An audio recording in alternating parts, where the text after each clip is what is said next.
ခွန်အဖြစ်မိငယ် instrument တွေဒုတိယပိုင်းအနေနဲ့ပေါ့နော်ဒါဆရာတွေအကုန်လုံးတည်ထားတဲ့ဒါပထမတန်စင်လေးကိုကျွန်တော်တို့လက်တည်ကြည့်မယ်ပေါ့နော်ပထမတန်စင်ရတော့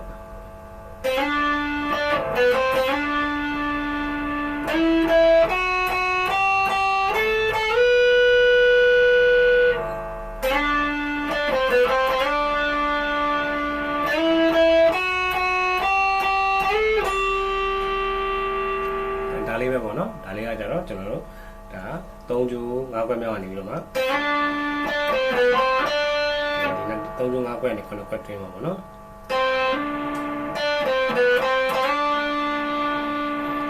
ခေါင်းနဲ့9ထိဆက်ဆွဲမယ်နှစ်ကျိုးရောက်တော့မယ်နှစ်ကျိုး12ခွက်ထိရောက်အောင်မယ်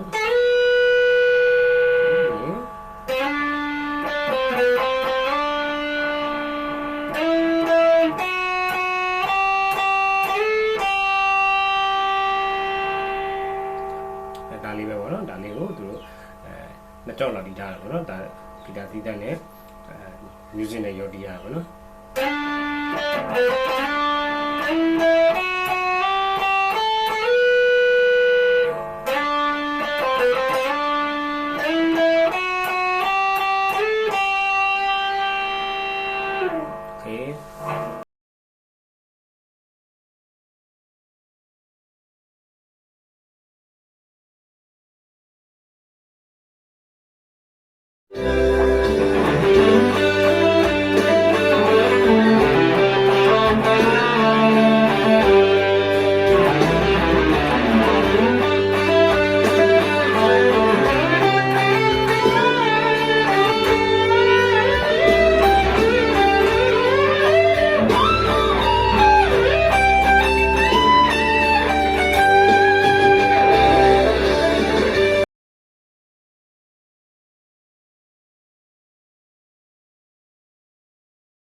โอเคကျွန်တော်တို့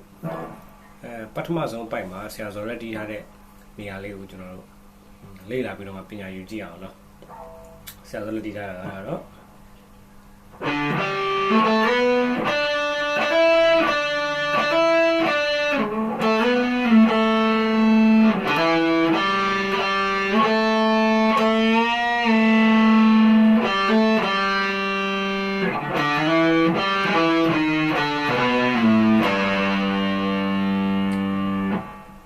နောက်တစ်ဖြတ်ကြတော့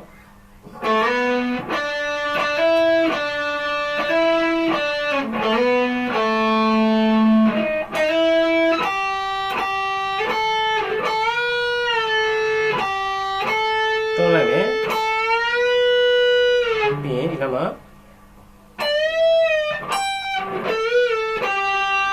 ဒါအမြဲတမ်းလုံးနော်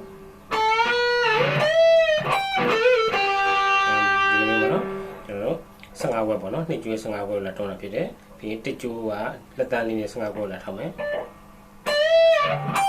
ပြီးရင်3ကျိုးရပါမယ်14ခွက်12ခွက်ပေါ့နော်ပြီးရင်ဒီကနေပြီးတော့မှဒီပုံစံကိုတောင်းမယ်ပေါ့နော်ဆရာတီးသွားတဲ့ပုံစံလေးကပညာရပါတယ်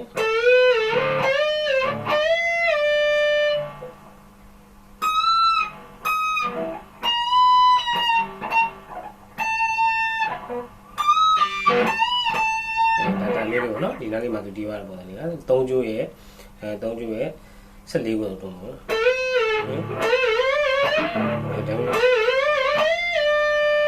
သူကတစ်ချက်ပဲတီးသွားတယ်ဒီတစ်ချက်တီးသွားတဲ့ဟာကိုဒီမှာလဲလာတုံးတယ်ဒီမှာလဲလာတုံးတယ်ဒါတစ်ဆက်တိုက်ဆွဲရမှာပေါ့နော်ဒါဒီလိုမျိုးလေးပေါ့နော်တွန်းနေချတယ်တွန်းနေချတယ်ဒီမှာတီးသွားတာတစ်ချက်ပဲပေါ့နော်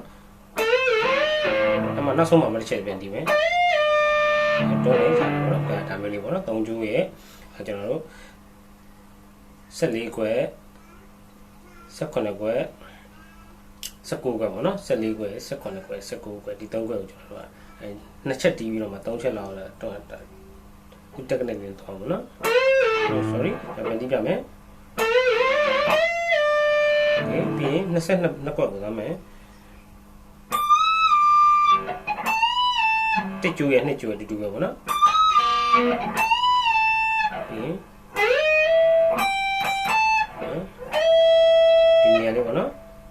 18ကွယ်နှစ်ကျွဲ18ကွယ်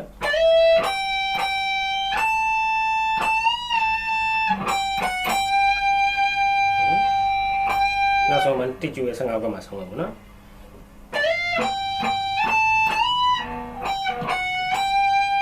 ဒါလေးပဲပေါ့နော်โอเคဒီနေရာလေးပြန်ကြည့်ကြအောင်3ကျိုး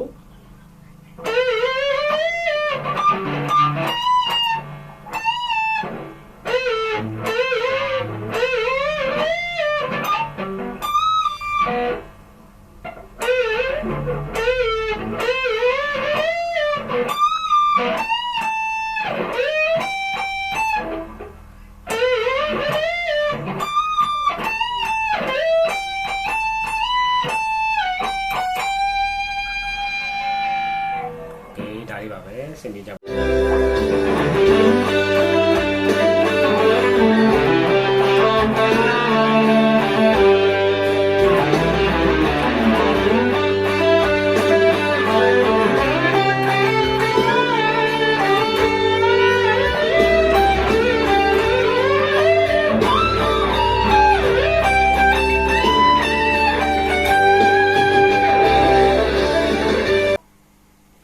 နောက်ထပ်သင်ခန်းစာတွေတော့ပေါ့နော်ကျွန်တော်ရဲ့ဗီဒီယိုလေးကို